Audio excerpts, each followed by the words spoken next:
उस अश्लीलता को देख रहा है, उन कामुक दृश्यों को देख रहा है, उन गंदे गानों को सुन रहा है और जितना गंदा साहित्य है उसे पढ़ रहा है, तो क्या इंसान का मन काम पिशाच के हाथों में नहीं है?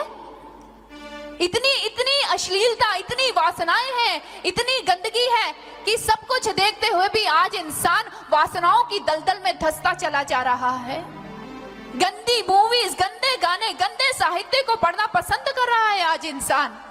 इसीलिए तो इस भारत में वासनाओं की अग्नि भड़की हुई है। अरे भगवत प्रेमियों, उस भारत में जहां पर पवित्र रस्मों, रिश्तों की कस्में खाई जाती थी, उसी भारत में आज वासनाओं की अग्नि भड़की हुई है। आज इस भारत में कोई भी रिश्ता पवित्र नहीं रहा है। आज एक पुत्री ही अपने पिता के हाथों से सुरक्षित नहीं है, एक माँ अपने पुत्र के हाथों से सुरक्षित नहीं है। दुशासन की तरह कितनी ही नजरें एक नारी के चीर का हरण करने के लिए सदैव लालायित रहती हैं। किसके कारण? इसी अश्लीलता, इसी वासना के कारण है। समाज के लोग गंदा देख रहे हैं, गंदा सुन रहे हैं, गंदा पढ़ रहे हैं, तभी तो अपने मन को अपने अधीन नहीं कर पाते और काम वासनाएं उनके ऊपर ऐसी हावी हो जाती हैं कि जिस भारत की भूमि पर नारी को पूज्य माना जाता था, उसकी पूजा की जाती थी, उसे मां के रूप में देखा जाता था, आज उसी भारत की भूमि पर नारी को भोग्य की वस्तु के रूप में देखा जा रहा है। इसी वासना के कारण, इसी अश्लीलता के कारण ही आज भारत में गैंग रेप हो रहे हैं, बलात्कार हो रहे हैं, घरेलू हिंसा हो रही है, क्योंकि इंसान अपने विकारों को अपने अधीन नहीं कर पाता। इंसान के मन के ऊपर जब विकार हावी हो जाते हैं तो उसे क्रियान्वित कर देता है। कितने शर्म की बात है हम भारतीयों के लिए कि गृह मंत्रालय की रिपोर्ट यह बताती है कि बलात्कार की श्रेणी में भारत तीसरे नंबर पे है। तीसरे नंबर पर हम भारतीयों के लिए बड़े शर्म की बात है, जहां पर नारी को एक देवी की तरह पूजा जाता है। आज इंटरनेट के माध्यम से, जहां इंटरनेट की ये सुविधा थी कि उसने सारे वर्ल्ड को, सारे विश्व को एक साथ जोड़ के रख दिया, आज उसी इंटरनेट का मिसयूज हो रहा है। फेसबुक का मिसयूज हो रहा है, व्हाट्सएप का मिसयूज कर रहे हैं आज के युवा और इसके द्वारा वासनाएं भड़क रही हैं। हमारे मनोवैज्ञानिक ये कहते हैं कि अगर 1 मिनट के लिए कोई इंसान कामुक दृश्य को देखता है, कामुक गाने को सुनता है या किसी कामुक साहित्य को पढ़ता है, तो वो 1 घंटे तक अपने मन को एकाग्र नहीं कर पाता है, 1 घंटे तक। लेकिन आज इंटरनेट का जमाना है। 8 वर्ष की आयु से लेकर बच्चे अपना होमवर्क इंटरनेट के माध्यम से करते हैं और इंटरनेट यूज करने वाले ये अच्छी तरह से जानते हैं कि उसके साथ साथ ऐड दिखाई जाती है। इतनी अश्लील दृश्य भी वो 8 साल का बच्चा इंटरनेट पर होमवर्क करते हुए उन दृश्यों को देखता है। तो सोचिए, क्या उन बच्चों की एकाग्रता अपनी पढ़ाई में बन पाएगी? कदापि नहीं। बच्चे उस अश्लीलता को देखते हैं इंटरनेट के माध्यम से, फिल्म्स के माध्यम से, साहित्य के माध्यम से। जब उन सारे सबको देखते हैं तो उनका मन एकाग्र नहीं हो पाता अपनी स्टडी में, अपनी पढ़ाई में। फिर मार्क्स कम आते हैं, नंबर कम आते हैं, तो माता पिता की डांट खाने को मिलती है और डांट खाने के कारण और कामुक दृश्यों को देखने के कारण वो इतना चिड़चिड़ा हो जाता है, उसमें सहनशीलता की इतनी कमी आ जाती है कि वो अपनी किसी माता पिता की डांट तक को सहन नहीं कर पाता है और आत्महत्या का वर्ण कर लेता है। आज भारत में आत्महत्या की संख्या इतनी क्यों बढ़ रही है? इसका कहीं ना कहीं कारण ये अश्लीलता और ये वासनाएं भी हैं। इन्हीं वासनाओं के कारण, इसी गंदगी के कारण, इसी अश्लीलता के कारण आज भारत के लोग जो अपने चरित्र के लिए पहचाने जाते थे, आज भारतीयों का चरित्र नीचे गिरता चला जा रहा है। इस प्रकार से चरित्रहीन होते चले जा रहे हैं, इस प्रकार से कि गलियों में निकलते हुए भी नारी को डर लगता है। क्यों? इसी वासना और इसी अश्लीलता के कारण ही ऐसा हो रहा है। चरित्र से आज इतने लोग गिर चुके हैं, इतने गिर चुके हैं कि हमारे महापुरुष कहते हैं कि अगर इंसान अपने चरित्र से गिर जाए तो समय का साबुन भी फिर उसके कलंक को धो नहीं सकता है। अब्राहम लिंकन जी से किसी ने पूछा था कि इंसान का सबसे बड़ा सद्गुण कौन सा होता है, तो अब्राहम लिंकन जी ने कहा था कि इंसान का सबसे बड़ा सद्गुण अगर कोई है तो वो उसका चरित्र है, सशक्त चरित्र। और जो सशक्त चरित्र का स्वामी है वही उसका ही सबसे अच्छा सद्गुण माना जाएगा, जो सशक्त चरित्र का स्वामी है। लेकिन आज लोग चरित्र से गिरते जा रहे हैं, समय का साबुन भी फिर उस दाग को धो नहीं पाएगा। लेकिन आज लोगों को इसकी चिंता नहीं है। हमारे महापुरुषों ने हमें सचेत किया, हमें समझाया और समझाते हुए कहा, if wealth is lost nothing is lost, if health is lost something is lost, if character is lost everything is lost. उन्होंने कहा, अरे इंसानों सावधान हो जाओ, अगर आपका धन जाता है तो समझ लीजिए कि आपका कुछ नहीं गया है। अगर आपके स्वास्थ्य में थोड़ी गिरावट आती है तो समझ लीजिए आपका कुछ चला गया है। लेकिन अगर आपका चरित्र चला गया तो समझ लीजिए आपका सब कुछ ही चला गया। और चरित्र कैसे बनता है? चरित्र सद्गुणों से बनता है। लेकिन आज के समाज में, आज की मॉडर्न जनरेशन चरित्र का निर्माण कैसे करती है? कपड़ों के द्वारा, भड़कीले वस्त्र पहनकर। ऐसे भड़कीले वस्त्र पहनते हैं जिससे अंगों का प्रदर्शन होता है। अंगों के प्रदर्शन होने से भी तो वासनाएं भड़कती हैं। इंसान अपने विकारों को अपने अधीन नहीं कर पाता है। लेकिन आज लोग फैशन में इतने अंधे हो चुके हैं कि उनको यह भी ज्ञान नहीं है कि हमें किस प्रकार के वस्त्र पहनने हैं। ऐसे भड़कीले वस्त्र पहन रहे हैं, बाजारों में ऐसे कपड़े बेचे जा रहे हैं और माता पिता भी आज फिल्मों से प्रेरित होकर अपने बच्चों को वैसे ही कपड़े पहना रहे हैं।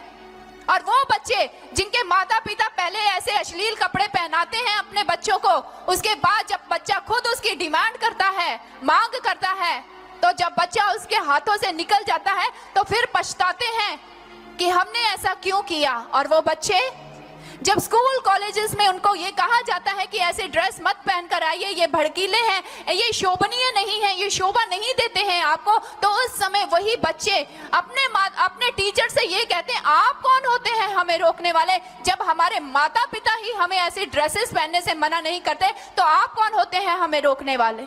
इसलिए माता पिता को चाहिए कि वो अपने बच्चों के चरित्र का निर्माण करें, उन्हें बताएं क्या पहनना है क्या नहीं। लेकिन आज फैशन का ऐसा अंधा अनुकरण हो रहा है, ऐसा अंधा अनुकरण कि युवा वर्ग सबसे ज्यादा इससे प्रभावित हो रहा है। जगह जगह पर लोग अपने शरीर पर टैटू खुदवा रहे हैं। विशेषज्ञ ये कहते हैं कि अगर ज्यादा से ज्यादा टैटू अपने शरीर में अगर बनवाए जाए तो उसके द्वारा स्किन कैंसर तक हो सकता है। कैसे बेढंगा फैशन चल पड़ा है। इस बेढंगे फैशन को करने के बाद भी अगर आप सोचें कि आप बड़े स्मार्ट लग रहे हैं, आप बड़े हैंडसम लग रहे हैं, तो माफ कीजिएगा भगवत प्रेमियों, हैंडसम और स्मार्ट वही होता है जिसके अंदर सद्गुण होते हैं, जिनके विचार अच्छे होते हैं। अरे महात्मा गांधी जी को देखिए, क्या था उनमें? एक सूखे कंकाल की तरह थे, सिर्फ एक सूखे कंकाल की तरह, और एक सादी सूत की धोती पहनकर चला करते थे, हाथ में एक डंडा था। लेकिन उस सूखे कंकाल ने धोती पहनकर सारे भारतवासियों को स्वतंत्रता संग्राम के युद्ध में सम्मिलित कर दिया और सारे लोग उनके साथ हो लिए। इसलिए सद्गुणों के द्वारा लोगों को आकर्षित कीजिए, कपड़ों के द्वारा नहीं, इस फैशन के द्वारा नहीं, क्योंकि फैशन कुछ समय का होता है और जीवन भर अगर कोई साथ देता है तो सद्गुण ही साथ देते हैं। भगवत प्रेमियों, सद्गुणों को अपनाइए। स्वामी विवेकानंद जी इन्हीं भगवे वस्त्रों में जब अमेरिका की धरती पर गए तो अमेरिका के कुछ युवकों ने स्वामी विवेकानंद जी का उपहास उड़ाया, कैसा लिबास है, कैसे ड्रेस है ये।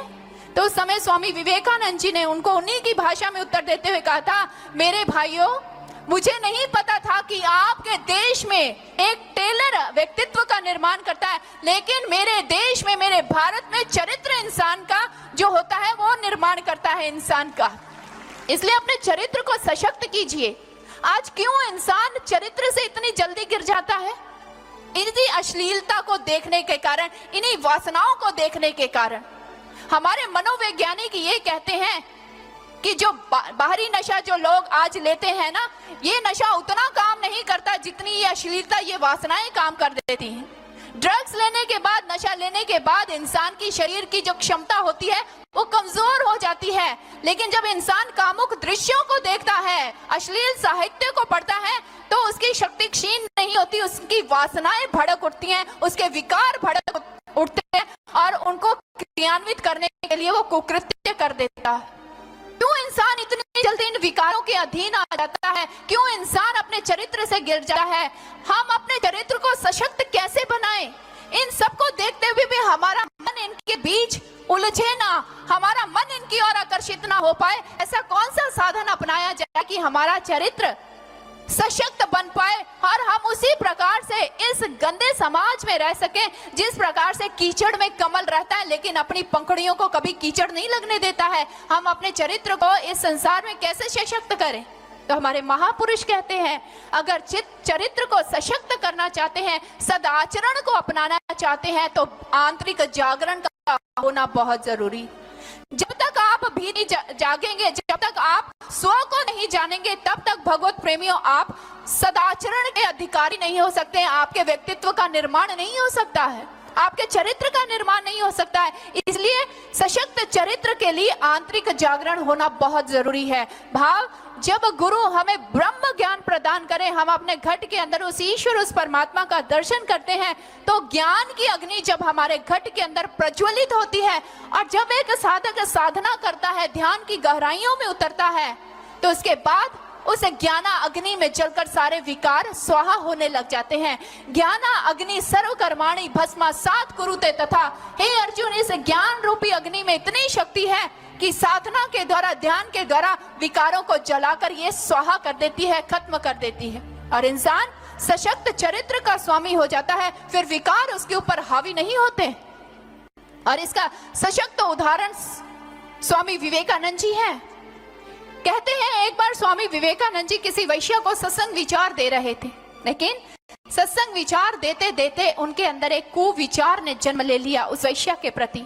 उन्होंने वही सत्संग विचार छोड़े और अपने ठाकुर के चरणों में जाकर गिर गए। कहने लगे, ठाकुर, आपने मुझे सत्य का प्रचार करने के लिए चुना है, लेकिन मेरा तो खुद का मन ही मेरे अधीन नहीं है। किसी को सत्संग सुनाते हुए मेरे अंदर कुविचार जन्म ले रहे हैं, इसलिए मैं नहीं कर सकता ये सत्संग, मैं नहीं दे सकता सत्य का प्रचार। तो उस समय ठाकुर ने उनसे एक बात कही थी। कहने लगे, नरेंद्र, मैंने तुझे ज्ञान प्रदान किया है, ब्रह्म ज्ञान, और इस ब्रह्म ज्ञान में इतनी शक्ति है कि ये तेरे सारे विकारों को जलाकर स्वाहा कर देगी। इसलिए अगर तेरे मन में कोई कुविचार ने जन्म लिया है तो उसे अपने जीवन में कभी क्रियान्वित मत होने देना, उसे अपने जीवन में कभी लागू मत करना। खूब डटकर साधना कर, सुमरन साधना कर, ध्यान कर। इस ज्ञान की अग्नि में ये कुविचार भी एक दिन जलकर स्वाहा हो जाएगा। और अपने ठाकुर की आज्ञा को शिरोधार्य करते हुए नरेंद्र ने साधना की और साधना की, ध्यान किया, और वही स्वामी विवेकानंद जी, नरेंद्र ने फिर ये बात कही कि अगर इस विवेकानंद को सारी रात भी किसी वैश्य के साथ गुजारनी पड़े, तो ये विवेकानंद, ये नरेंद्र दावे से कहता है कि अगले दिन वो वैश्य भी बदली होगी, वो वैश्य भी संत बनी होगी। इतने सशक्त चरित्र के स्वामी बन गए थे स्वामी विवेकानंद जी। कोई एक उदाहरण नहीं, असंख्य ऐसी उदाहरणें हैं। छत्रपति शिवाजी महाराज जी की माता श्री जीजाबाई जी, एक दिन छत्रपति शिवाजी महाराज जी ने अपनी माँ जीजाबाई से कहा कि माँ, बादशाह कौन होता है? तो जीजाबाई ने कहा, बेटा, जो शाहों का भी शाह हो वही बादशाह होता है। तो छत्रपति शिवाजी महाराज ने कहा, तो माँ, मैं भी बादशाह बनूंगा।